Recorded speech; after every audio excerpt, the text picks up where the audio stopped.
Hello everybody, this is Waifu Material 29 and I am here to be giving you guys my build of the Cinderella Girls blue build for the English meta. So a quick word is that this is going to be my very first deck profile I ever do as a way to start off this channel. And for those of you who are looking for just the deck profile, I will be providing it on the description. So go ahead and take a look at that if you just here for the net decking. And so it's going to be, like I was mentioning, my very first profile, so forgive me if I do stutter quite a bit. So first, let's go ahead and start with my first card. My first star Minami, we do play 3 of her.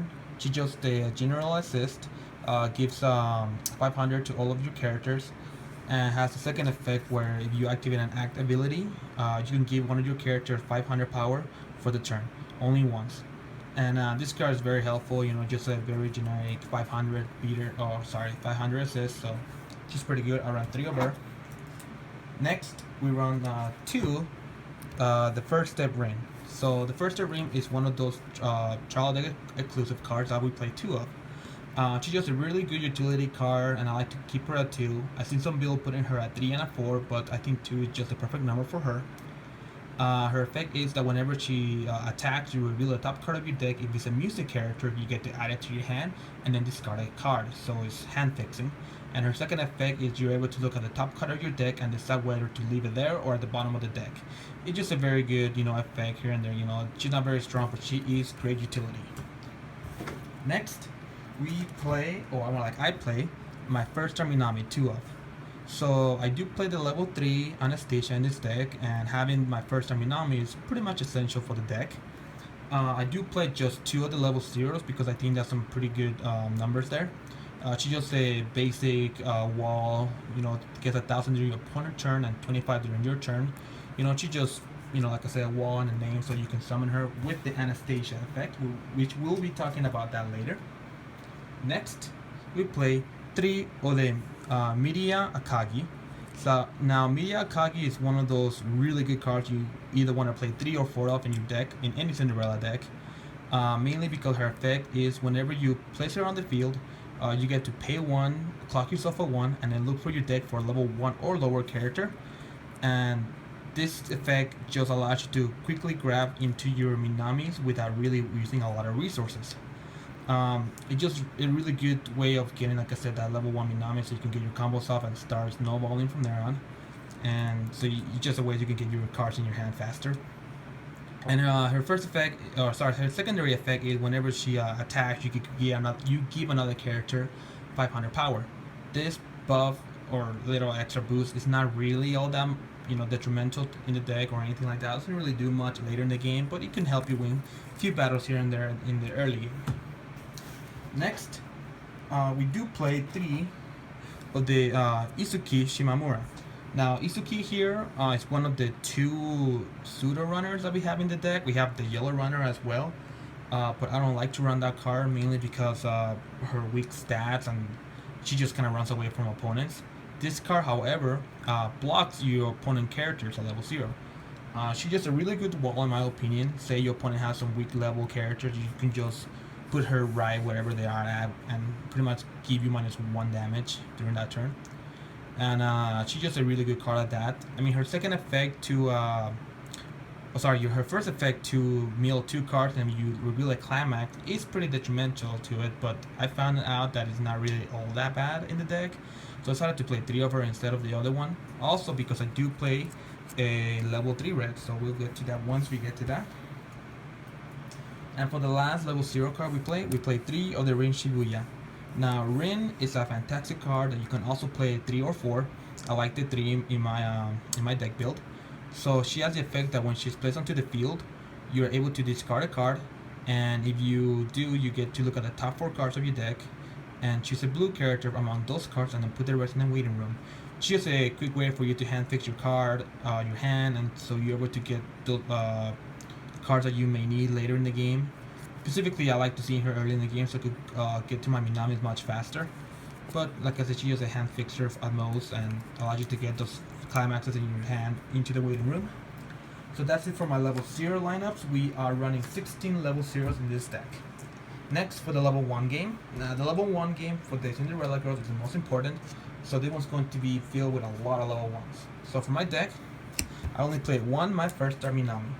The main reason why I only played one at level 1 is because I don't really like the effect of this card. I mean, it is pretty much a 5,000 less than a vanilla in your in your hand up until you get the Anastasia, and even then it doesn't really get all that big. So in my honest opinion, I think just having one at level 1 is pretty much just all the good numbers you want to have, and the rest be at level 0. Just because, she just another my first army number for you to get off of your Anastasia. Next, we do run 3 of the backup, the Sae Kobayakawa. So she is a very good backup, especially in this deck. So she's just 1,000 backup normally, but if you use it during a character that's in battle, you could give that character another 1,000, so making it a 2,000. So the reason why she's really good in this deck, because she really synergizes well with the assist card that we have at level 0, because assist allows you to use an act ability to give a character 500 more power. So if you activate her from the hand, backup do count as act ability, so you automatically give something up to 2,500. So it's just a really good card. If you have one on the field or you have two, you could give something 3,000. Just, it's a level 1 0 cost 3,000 backup pretty much.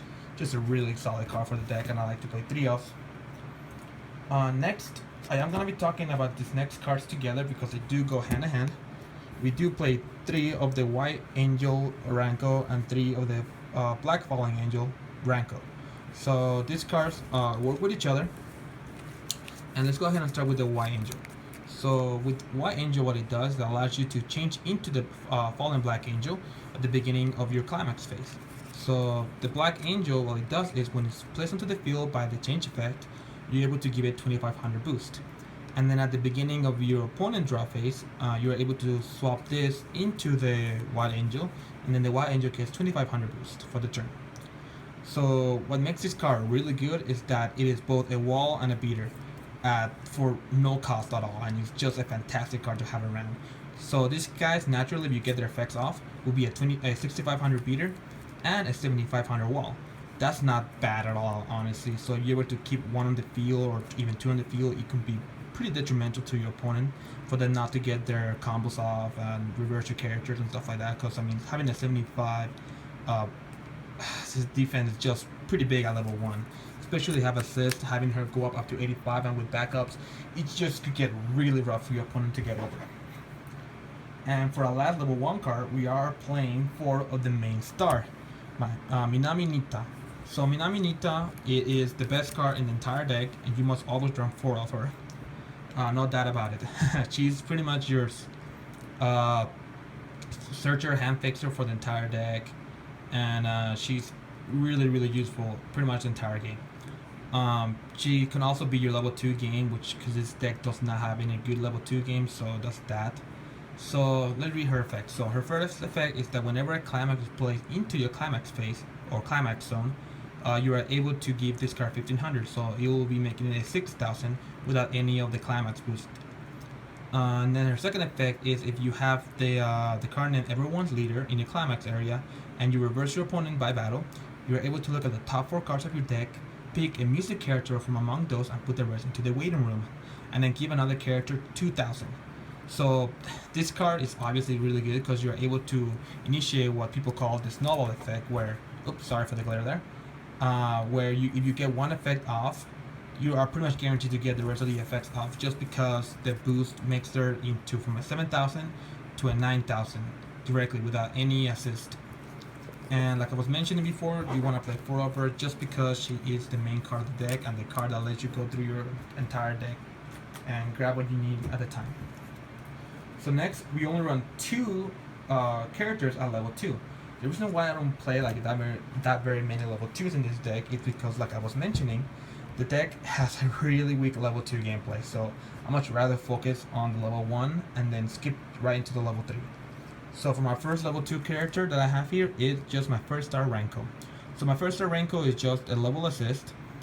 So she can give 500 plus the number of level your character are in front of her, And her second effect is whenever you activate a climax, you are able to look into the top of your deck and decide to leave it there, or mill it, I believe.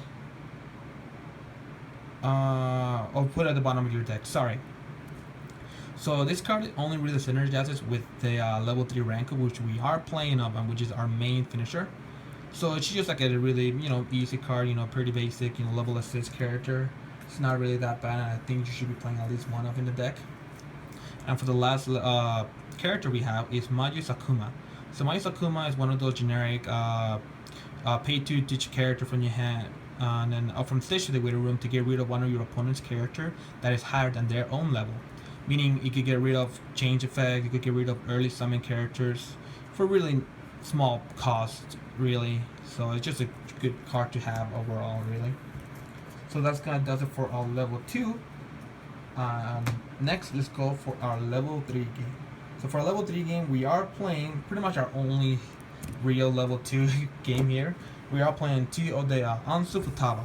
Now Anzu has an early summon condition, where if you have 5 or less card in your deck, you can summon her at level 2. And she also gains 500 for every other music character you control, and she plays on heal. Heals on play, sorry. So it's just a pretty solid, card to have if you can get it off a level 2. For the most part, you will be, just because this deck goes through the deck really fast. Thanks to the Rins and the Minamis, you're just able to deny your deck pretty easily. So I kind of always find her really good in many situations. Before I was playing the other 2/2 card that has Encore. I forgot her name, but I used to be playing that for my level 2 game. But then I realized, I feel like I could get this card just as often as the other cards. So I mean, why not just have a level 3 on the field that heals? I think it's much better. I mean, this is my build, so I mean, it is something that you can definitely change out of the deck. And next, for my level 3, I'm playing the 2 Anastasias. So Anastasia is just a fantastic card to have. The first effect is allowed if you have 3 or more blue characters on the field, she gets 1,000, so she's 1,100. But then her second effect, what really makes her shine. Her second effect allows you to pay 2, put a character on the field to the waiting room, and a card from the hand to the waiting room. So whenever she reverses the character, you're able to pay the cost and then summon my first star Minami from the waiting room onto the field as essentially as another attacker. So if you get her effect up even once, you pretty much attacking with 4 characters at that point if you have a full field. That's just a really good card in my opinion, just having to have more attackers on the field to try to potentially finish the game during that turn. To me, that just screams, it's a pretty good card, but you also don't want to have a lot of her just because she's not really your main finisher of the deck. She's just more of an extra bonus. So next we're going to go into our main beater now, our second star of the deck. We have the Ranko Kanzaki. So Ranko Kanzaki is actually probably your best level 3 of the entire deck. She's just a really good useful card to have. Her first effect is on heal, play on heal, or on heal play, something like that, I don't know. And her second effect is whenever you activate her Climax, the league opposing Melody of the Light in the Climax phase, whenever she attacks, you get to mill the top 5 cards of your deck, and for every Climax milled by this effect, you deal a damage. So she could potentially do 0 to 5 damage depending on how much climate you have in your deck. Usually you want to strike for 2 to 3, but she's just like a really great finisher just because of her effect that allows you to just burn for damage and attack afterwards. Just really good overall, and it's really your big main finisher for the deck in all levels. In all colors. Next, we are playing 2 events in the form of the Sealed Grimoire. So this card, I've seen a lot of people not really play. I myself like to play it. And it's just a very basic card that allows you to draw 2, discard a card for hand fixing, and then gives the character plus 3,000 power. Overall, it's just a really good utility card. You don't have to play this card, you can play other things, but to my preference, I like to play the card. And for last and not least, we are playing 4 of the League Opposing Blade Melody of the Light Climaxes. Just because, there goes for your level 3 Climax combo, there's just a book trigger on those.